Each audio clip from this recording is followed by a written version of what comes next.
जय Hind. Welcome to L&T education. आज हम बात करेंगे और एक कॉन्स्टिट्यूशनल बॉडी के बारे में, दैट इज आपका union Public service commission, UPSC. तो अभी हमारा पॉलिटी का सेशन चल रहा है और पॉलिटी में हम क्या पढ़े, कल हम शुरू किए थे constitutional body, means the body which are enshrined in the constitution is called constitutional body. Okay, तो जो जिसके बारे में कॉन्स्टिट्यूशन में जिक्र किया गया है, जो कॉन्स्टिट्यूशन में लिखा गया है, हम उसको कॉन्स्टिट्यूशनल बॉडी कहेंगे।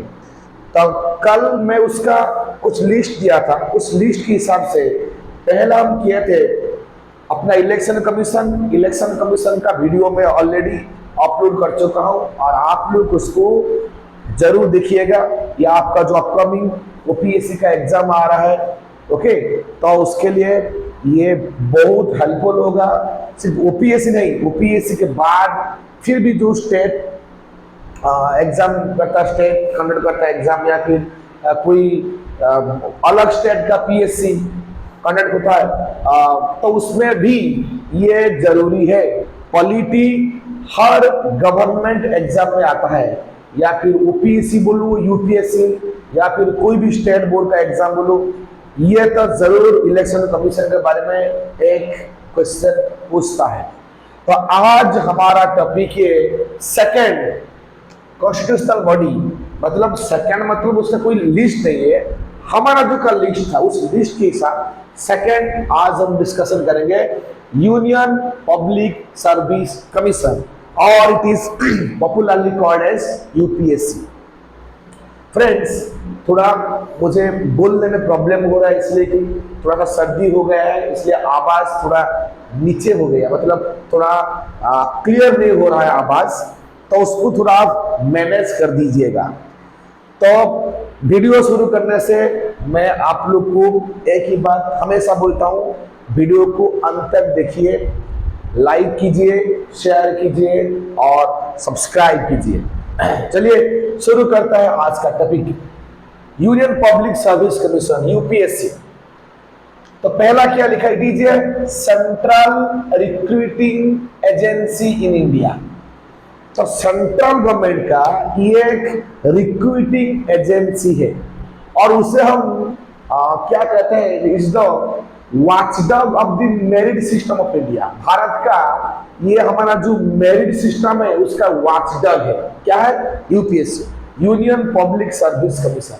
कल हम क्या करेंगे, कल हम करेंगे एसपीएससी, ओके। तो आपका स्टेट पब्लिक सर्विस कमीशन और जेपीएससी करेंगे, ज्वाइंट पब्लिक सर्विस कमीशन, कल वो सेशन होगा। तो आज पढ़ रहे हैं हम यूनियन पब्लिक सर्विस कमीशन। तो ये पहला पॉइंट याद कीजिए, ये एक सेंट्रल रिक्रूटिंग एजेंसी है गवर्नमेंट ऑफ इंडिया का। उसका सेकंड पॉइंट क्या है, इट इज एन इंडिपेंडेंट। देखो, इंडिपेंडेंट ऑटोनॉमी नहीं रहेगा तो ये सही तरह से काम नहीं कर पाएगा। जैसे इलेक्शन कमीशन भी इंडिपेंडेंट बॉडी था, इस तरह यूपीएससी एक इंडिपेंडेंट बॉडी है और कॉन्स्टिट्यूशनल बॉडी भी है। तो उसका आर्टिकल क्या है संविधान में, उसका आर्टिकल है 315 टू 323। चलो, ये 315 से 323, फिर 324 कल वैसे पढ़े थे, आपका इलेक्शन कमीशन 324 है। इसका पार्ट है पार्ट XIV, पार्ट XIV मतलब 14, पार्ट 14। ये और एक देखो पॉइंट क्या है, regarding the composition, appointment and remove of members along with the independence, powers and function of UPSC। तो उसमें क्या जिक्र किया गया है, इसका कंपोजिशन के बारे में, उसका अपॉइंटमेंट प्रोसेस के बारे में, removal of the members and also chairman, उसके साथ उसका इंडिपेंडेंस क्या है, पावर क्या है, फंक्शन क्या है, सब कुछ कॉन्स्टिट्यूशन में जिक्र किया गया है यूनियन पब्लिक सर्विस कमीशन के बारे में। चलिए अब थोड़ा उस नजर जाए तो उसका कंपोजिशन पर देखिए, इसका कंपोजिशन क्या है। कंपोजिशन होता है तो एक पहले चेयरमैन रहेंगे और अदर मेंबर्स भी रहेंगे, चेयरमैन और अदर मेंबर्स रहेंगे, जो those who are appointed by the president of India. तो इसका जो मेंबर है ना, मेंबर चेयरमैन को इंक्लूड करके 9 से 11, 9 से 11, उससे ज्यादा नहीं होता है। टाइम टू टाइम उसे चेंज होता है, प्रेसिडेंट उसको चेंज करते हैं time to time on the recommendation of the central government. वो नंबर चेंज होता है 9 से 11, उससे ज्यादा नहीं, मतलब 11 से ज्यादा हो नहीं सकता। ओके, इसमें भी अपना जो चेयरमैन इंक्लूड है, तो ये जो बॉडी है इसमें 9 से 11 तक मेंबर हो सकते हैं including chairman. Okay, this point is clear.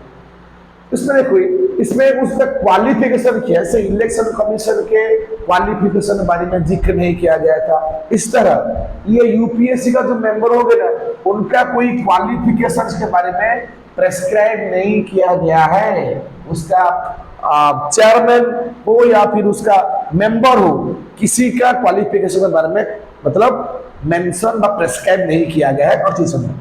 हाँ, एक चीज है, 1/2 of the members of the commission should be held office at least 10 years under central government or state government। yes, ये चीज जिक्र किया गया। क्या कहा है कि जितना मेंबर हो गए ना, उनमें से 1 मतलब 50%, 1/2।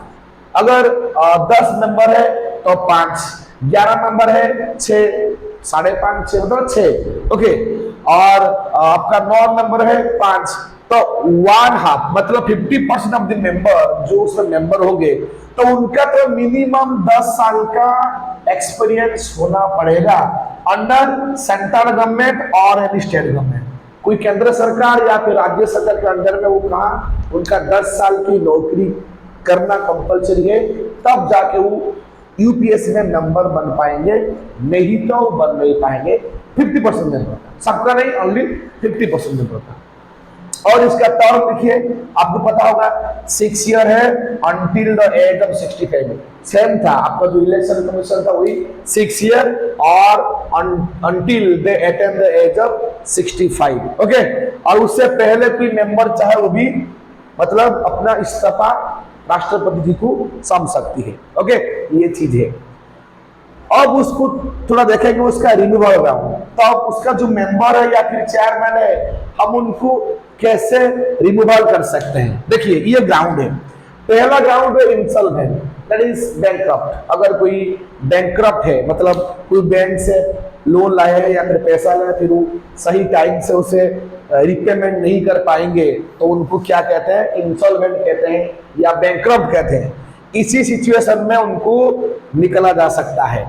Any paid employed outside the duties of the office, यानी कि आप तो मेंबर है यूपीएससी में, इसके अलावा बाहर में कहा जाकर पेड मतलब पैसा लेके काम कर रहे हैं, ये भी ग्राउंड बनेगा आपको निकालने के लिए। नहीं, आप यूपीएससी में काम कर रहे हैं मतलब यूपीएससी में ही काम करेगा, आप बाहर कहां जाके पैसा लेके काम नहीं कर सकते हैं। ये ग्राउंड बनेगा उनका रिमूवल का। नेक्स्ट, अनफिट और मिसबिहेवियर ग्राउंड। ओके, अगर अनफिट है, वो अपना काम करने के लिए अनफिट है, तो वो ग्राउंड होगा। एक चीज और है, अगर ये ग्राउंड है मिसबिहेवियर वाला ग्राउंड आता है, उसमें क्या होगा, प्रेसिडेंट इसको रेफर करेंगे, कहा इस मैटर को सुप्रीम कोर्ट को रेफर करेंगे।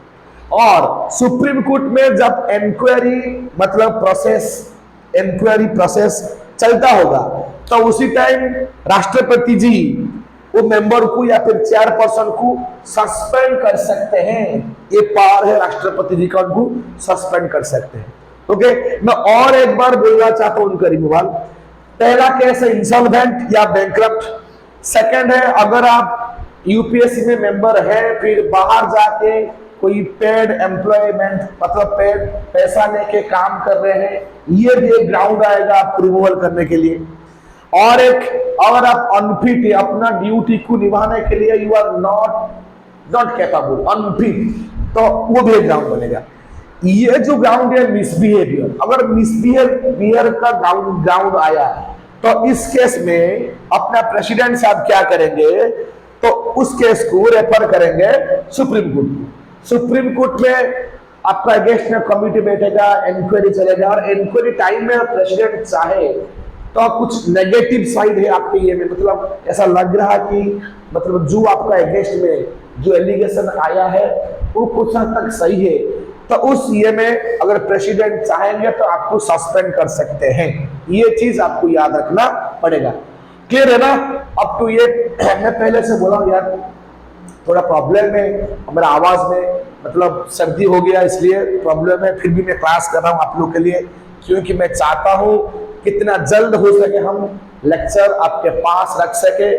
ये चीज आपको आपका आने वाला एग्जाम में हेल्प करेगा।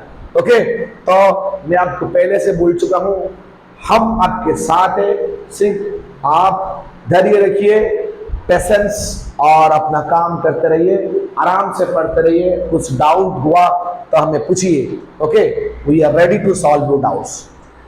ये हो गया आपका एनक्वायरी गया। नेक्स्ट देखिए, the salaries, allowances and pensions are charge on the Consolidated Fund of India.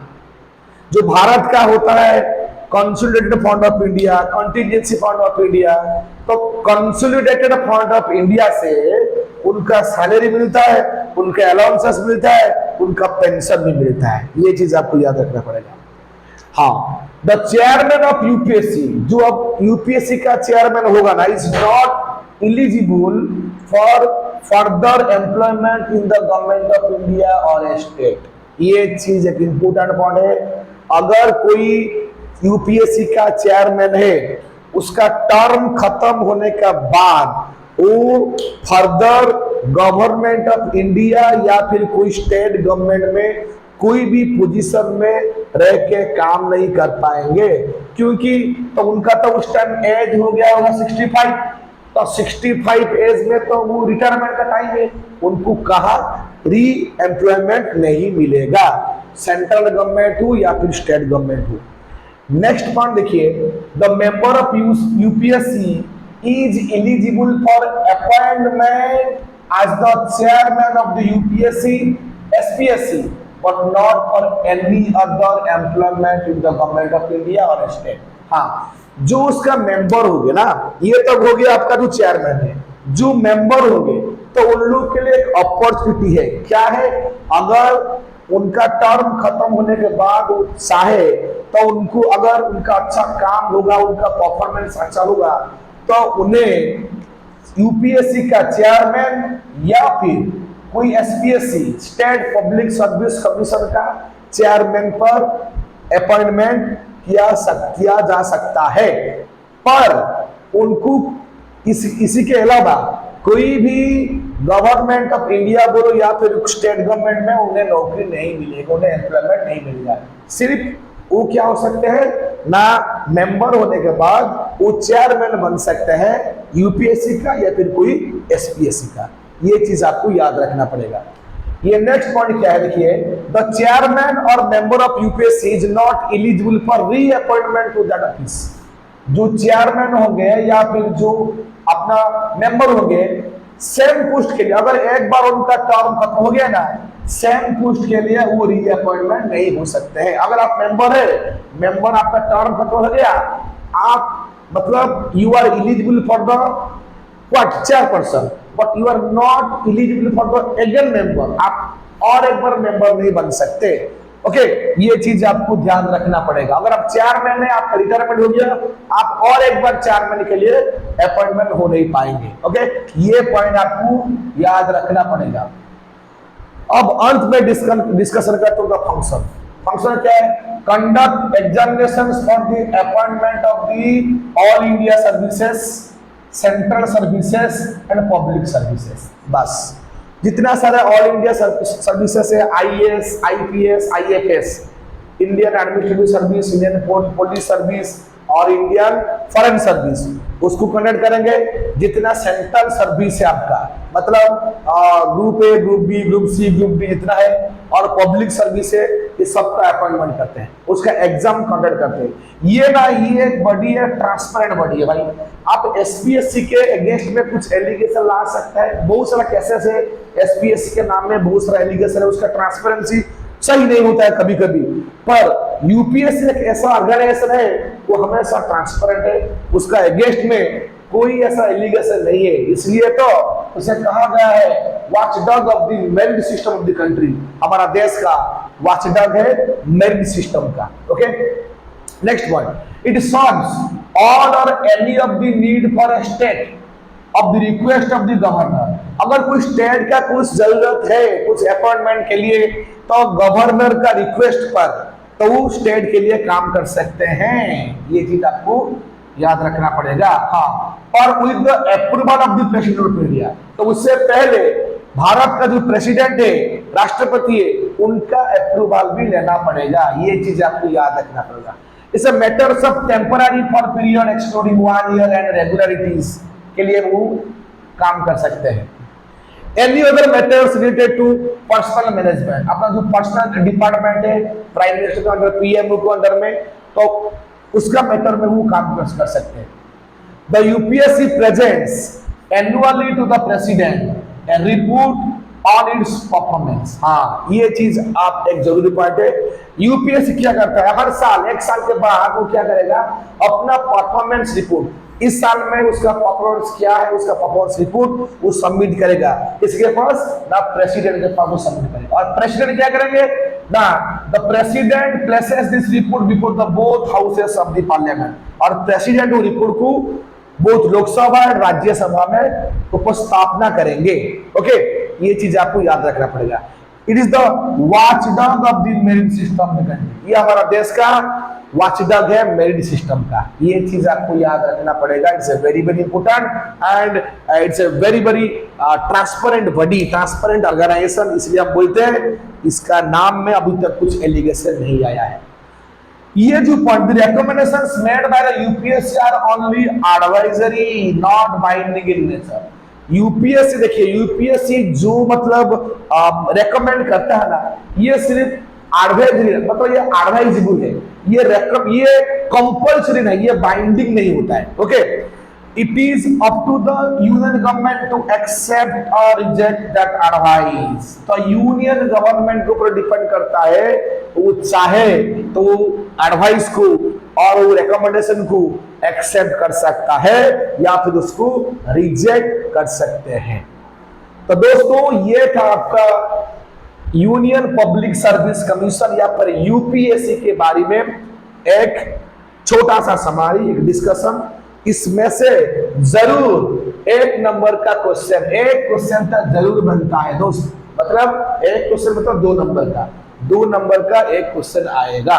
कोई भी एग्जाम हो, यूपीएससी और आपका any state public service commission, उसका देखिए एग्जामिनेशन में बोला ना, lower level to upper level, कुछ भी एग्जाम में इसमें एक क्वेश्चन जरूर आएगा। इसको आप अच्छे तरह से पढ़ाई करना, हर एक पॉइंट को मतलब ध्यान में रखते हुए इसको पढ़ाई करना चाहिए, क्योंकि मैं हर चीज को एग्जाम पॉइंट ऑफ व्यू को, मतलब एग्जाम जैसे एग्जाम में क्वेश्चन जैसा आ सकता है, तो उसी तरह से पॉइंट आउट किया हूं, उसको आप आराम से पढ़ सकते हैं। वीडियो को पॉज कीजिए, एक एक पॉइंट को अच्छी तरह से पढ़िए।